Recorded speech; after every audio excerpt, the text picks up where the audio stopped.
Ang kerker ay isang tradisyonal na nilagang Pilipino na sinamahan ng malasang peanut sauce.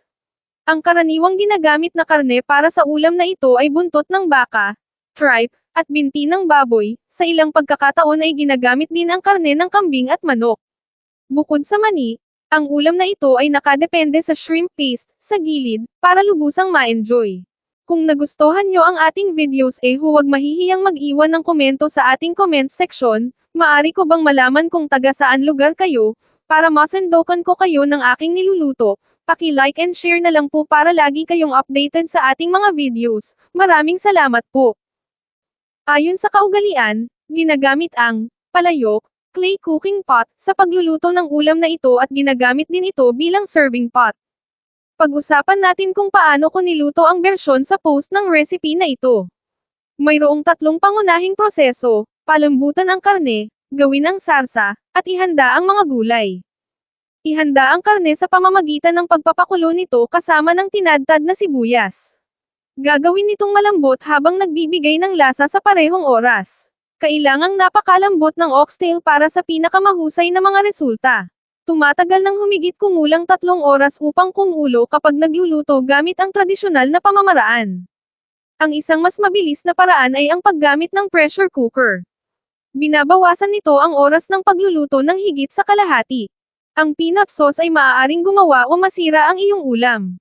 Mahalagang magkaroon ng tamang ratio ng mga sangkap upang makamit ang perpektong pagkakapare-pareho ng sarsa. Hindi ito dapat masyadong makapal o masyadong manipis. Ginagamit ko ang parehong peanut butter at durog na mani para gawin ang sarsa. Nagbibigay ito ng masaganang lasa dito. Ginagawa ng mga buto ng anato na mamula-mula ang kulay ng sarsa. Kakailanganin mong kunin ang kulay mula sa buto sa pamamagitan ng pagbabad dito sa maligamgam na tubig ng humigit kumulang 12 minuto. Ang kulay na tubig ang ginagamit sa paggawa ng ulam, hindi ang buto. Itapon ang buto pagkatapos gamitin. Palamutan ang sauce na may toasted ground rice. Ang gulay ay isang mahalagang sangkap ng kerker. Maaari itong lutuin kasama ng karne o maaari itong idagdag sa paghahain ng ulam. I opted to cook the vegetables separately by sautéing with garlic.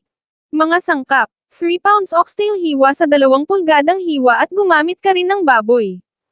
Isang piraso maliit na usbong ng bulaklak ng saging na hiniwa. Isang bundle na pechay o bok choy. Isang bundle string beans na hiniwa sa 2 pulgadang hiwa. 4 na pirasong talong hiniwa. Isang tasang giniling na mani. Kalahati tasa ng peanut butter. Kalahati tasa ng shrimp paste. 34 na ounces ng tubig mga 1 litro. Kalahati tasa ng mga buto ng anato na ibinabad sa 1 tasa ng tubig. Kalahati tasang toasted ground rice. 1 tablespoon bawang tinadtad. Isang piraso sibuyas na tinadtad. Asin at paminta. Mga tagubilin. Sa isang malaking palayok, pakuluan ang tubig. Ilagay ang oxtail na sinundan ng mga sibuyas at kumulo ng 2.5 hanggang 3 oras o hanggang lumambot, 35 minuto kung gumagamit ng pressure cooker.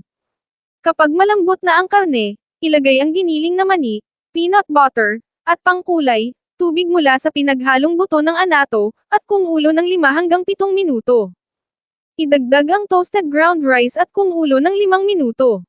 Sa isang hiwalay na kawali, igisa ang bawang saka ilagay ang bulaklak ng saging, talong, at sitaw at lutuin ng 5 minuto.